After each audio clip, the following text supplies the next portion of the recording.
Salut les crypto lovers, c'est Wiltemer et bienvenue pour l'édition du 10 du 11 2021 du petit journal du crypto. Alors aujourd'hui on a le market cap global qui est à 2933 milliards de dollars, plus que 73 milliards de dollars et nous serons à 3000 milliards de dollars. Ce serait juste énorme, 1000 milliards, 2000 sabords. Nous avons le Bitcoin qui gagne 1,71% à 67 907 dollars. Il est même monté au-dessus des 69 000 dollars aujourd'hui. C'est juste magnifique. Ethereum gagne 0,54% à 4788 dollars. Le Binance Coin gagne 0,66 à 643 dollars. Le Cardano perd quand même 2,83% mais gagne toujours 7,27% en 7 jours à 2,24 dollars. On a le Solana qui chute en 6ème position à 240,88 dollars. On a le petit Ripple de Jean-Pierre Riffard qui gagne 4,90% et 10,47% en 7 jours. C'est plutôt sympa. Le petit Polkadot de Nono de Magicware nous fait 50,78%. Il perd 0,96%. On a le Dogecoin qui perd 2,26 et l'USD Coin qui est toujours en 10ème position pour fermer la marche et le Shiba Inu qui continue de perdre un petit peu de plumes. On va quand même regarder le top gagneur dans le top 10. On a Iotex dans le top 100 pardon qui nous fait un petit 95,75%. Ça fait mal. On a Cadna qui fait 41,11%. Ça fait mal. Et Almina qui nous fait un 29,51%. Ça fait mal. Et le Loopring qui fait 21,99 ou 99%. Ça fait mal. Voilà, il y a quand même des crypto-monnaies qui font des beaux petits pumps. C'est plutôt sympa. Allez. Si t'es nouveau sur la chaîne, moi c'est Wiltemer, pardon. Tous les jours, je fais un petit journal du crypto où j'analyse des news, je fais une petite market review vite fait bien fait, et j'analyse aussi des cryptos en analyse technique. Si ça te plaît, n'hésite pas à t'abonner et d'actionner la petite cloche de notification. Et c'est parti, générique.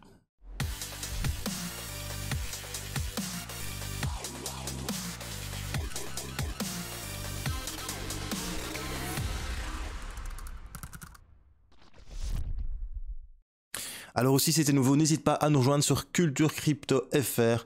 C'est notre compte Twitter. Nous sommes bientôt aux 10 000 abonnés. Merci à tous. Ça va vraiment être super cool. Alors, on va commencer par la première news du jour. La première news du jour, c'est moi qui suis invité chez Monsieur TK en live à 21h sur sa chaîne Twitch. Il est à 991 followers, les gars. Allez vous abonner. J'ai envie qu'il passe les 1000 followers pendant qu'on soit en live. Ça se passe à 21h. Conclusion, je fais le petit journal du crypto, je bois un café et puis après, je me dirige chez Monsieur TK. Allez, à ce soir, 21h sur la chaîne de mon ami Monsieur TK. Allez, maintenant, on va commencer les petites news par une étude qui explique que 58% des développeurs de jeux utilisent déjà la blockchain. C'est une étude qui a été menée aux États-Unis et en Angleterre par la plateforme Stratis. Donc ça augure du bon, ça augure que le play to earn a le vent en poupe et peut-être qu'en fait nos jeux vidéo plus tard, à la place de les payer, nous les aurons gratuits et nous gagnerons même de l'argent. Et ça c'est juste magnifique. On apprend aussi que Cardano ajoute plus de 100 000 nouvelles adresses de staking en 2 mois. Et oui, le prix du Cardano a peut-être stabilisé pendant ces 2 derniers mois. Mais par contre, ce qui est important de savoir, c'est quand même que, eh bien, il y a eu plus de 100 000 nouvelles adresses depuis le 10 septembre. Ça fait une augmentation de 14,7% par rapport au 10 septembre. Et ça montre un gage de qualité et comment dire, il y a de plus en plus de gens qui adoptent Cardano. Après ça, on apprend bien évidemment la news du jour, c'est que le Bitcoin dépasse les 69 000 dollars. Pourquoi? Parce que les chiffres de l'inflation aux États-Unis sont sortis et ça sent pas bon. Rien que ce mois-ci, ça a augmenté de 0,9%, alors que l'IPC a augmenté de 6, l'essence et les loyers ont augmenté de 6,2%. Le SP500 a directement chuté de 0,29%. À côté de ça, eh bien, le Bitcoin est de plus en plus vu comme une valeur refuge. Pourquoi? Parce que le dollar, on l'imprime, en veux-tu, en voilà. C'est inflationniste. Le Bitcoin est déflationniste. Conclusion, les gens se ruent sur le Bitcoin et ça annonce du beau pour le Bitcoin. On verra bien fin du mois si Monsieur Plan B avait raison et si nous avons un Bitcoin à 94 000 dollars. On apprend aussi que les détenteurs de Polkadot ont choisi Moonbeam et Akala. Donc on en a discuté pendant le live de lundi avec Nono et Deep Blue. Donc Moonbeam et Akala, ce sont 2 parachains qui sont pour l'instant en tête pour l'auction pour les enchères de Parachain. Akala a réussi à lever une belle somme quand même, hein. Je pense qu'il est à 11,1 millions de jetons DOT, ça fait plus ou moins 566 millions de dollars, alors que Moonbeam, quant à lui, lève 6,3 millions de jetons DOT d'une valeur de 316 millions de dollars. Donc Akala et Moonbeam mènent la danse. Maintenant, il y a d'autres, comment dire, projets sur Polkadot qui sont aussi plutôt sympas. Alors Moonbeam, c'est une plateforme de développement contre-intelligent pour l'avenir multi-chain et il intègre l'Ethereum Virtual Machine. Et Akala, c'est un DEX, hein, tout simplement, c'est un écosystème financier décentralisé, exactement comme PancakeSwap ou comme SundaySwap lorsqu'il arrivera sur Cardano. Après ça, dernière petite news, on apprend que Robinhood le PDG de Robinhood fait l'éloge de la communauté, de la Shiba Army, car tu sais bien que la Shiba Army a lancé une pétition pour faire lister le Shiba Inu sur Robinhood. Il y a plus de 525 000 signatures à ce jour et le PDG a voulu souligner quand même les efforts de la communauté sans dire quand est-ce qu'il allait lister le Shiba Inu. Mais bon voilà, étant donné qu'il qu'il fait les éloges de la communauté, et vu l'argent que Robinhood s'est fait lorsqu'ils ont listé le Dogecoin, cela ne m'étonnerait fortement que le Shiba ne soit pas listé sur Robinhood, donc affaire à suivre. Alors en parlant de Shiba, aujourd'hui, il y a la communauté crypto-monnaie qui s'excite pour le Floki Rocket, Elon's New Pup, donc le petit nouvel animal d'Elon Musk, ça s'appelle le Floki Rocket. Ils ont lancé ça aujourd'hui, il y a énormément de volume déjà. Si tu vas sur CoinMarketCap, tu peux voir. J'aimerais bien, mais ça ne va pas, forcément. Voilà, ça ne veut pas se lancer. Donc tu peux le voir sur CoinMarketCap et CoinGecko, mais ça ne fonctionne pas. Donc ouais, déjà ça pue.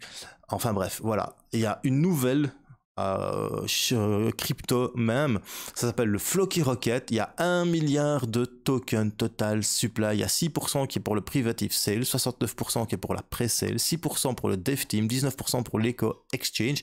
Alors 100% unlock date. Pour le moment, ils t'ont mis la petite roadmap, un website.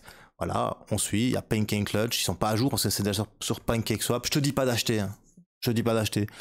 Par contre, je montre ça pour vous dire, attention les gars, il y a beaucoup de hype sur tous ces mêmes coins. Il y a du Shiborg, il y a du Grimzilla, il y a plein de youtubeurs aussi qui hype ce genre de coin pour faire un maximum de vues avec des fois 1000%.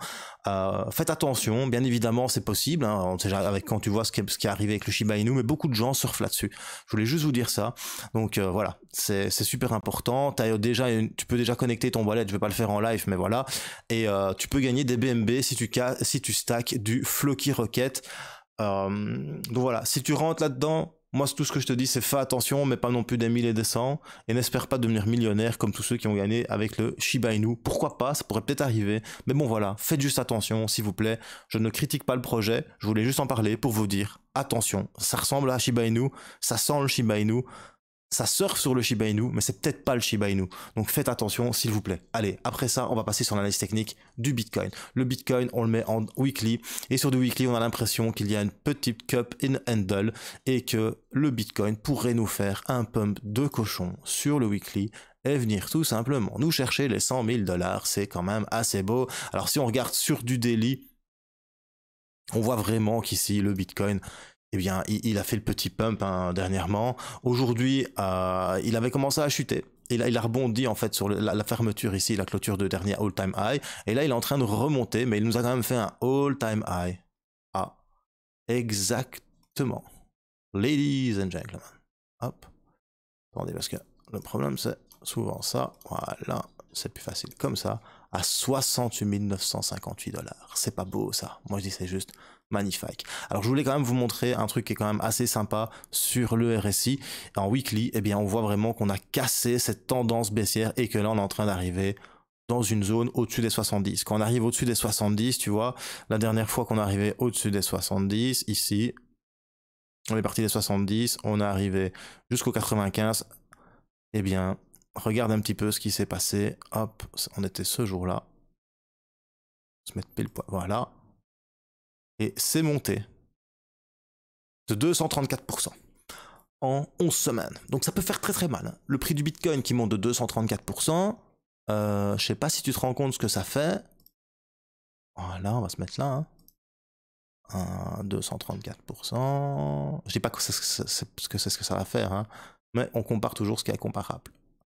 Ça nous ferait un Bitcoin à 229 000 $ en 11 semaines. Faut pas rêver, mais va savoir, on ne sait jamais, surtout qu'en plus le RSI nous imprime des bas de plus en plus haut, et il a cassé, ici, la tendance baissière, donc ce bas là est plus haut que ce précédent, et ce précédent est plus haut que là. En plus, il a fait des hauts de plus en plus haut, le RSI, tu vois bien que ici on est plus haut, donc maintenant, on va peut-être revenir chercher quelque chose de plus haut, donc ça peut être un pump assez violent. Voilà, c'est tout pour le Bitcoin, maintenant on va passer sur Cardano, donc...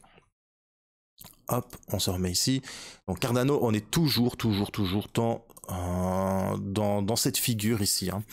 Donc sur du daily, tu vois vraiment qu'on est venu s'asseoir sur le support du canal et que maintenant on est en train de monter. Bien évidemment, on subit ici un petit peu le Bitcoin hein, aujourd'hui, mais il y a quand même ce qui est en train de se produire ici. Il y a un golden cross qui est en train de se faire entre la EMA 50 et la EMA 55 et la EMA 55. Donc voilà, quand il y a ce golden cross, moi, ça me dit achète, parce que quand il y a ça qui se passe et que la blanche est au-dessus, ça monte. Quand la mauve est en dessous, ça chute. Tu vois, regarde, la blanche est au-dessus, ça monte. Et c'est souvent comme ça que ça se passe. En plus, on a eu un golden cross ici sur le MACD. On n'est toujours pas à zéro. Tu as des stocks qui sont plutôt pas mal. Tu as des beaux volumes. Juste aujourd'hui que c'est normal. Ça a bien monté hier, aujourd'hui ça va consolider, et puis on va peut-être repartir à la hausse. Mais encore une fois, n'oublie pas, moi je suis pas analyste technique, je suis pas conseiller financier, c'est pas mon travail, je suis juste un gars comme toi, qui kiffe grave la crypto. Voilà, c'est tout pour Cardano et les analyses techniques. Je vous remercie d'avoir écouté le petit journal du crypto. Si t'as bien aimé, un petit pouce bleu, si t'as pas aimé, un petit pouce rouge, et surtout bro, n'oublie pas, choose life, choose freedom, et choose Bitcoin. Peace mes bro.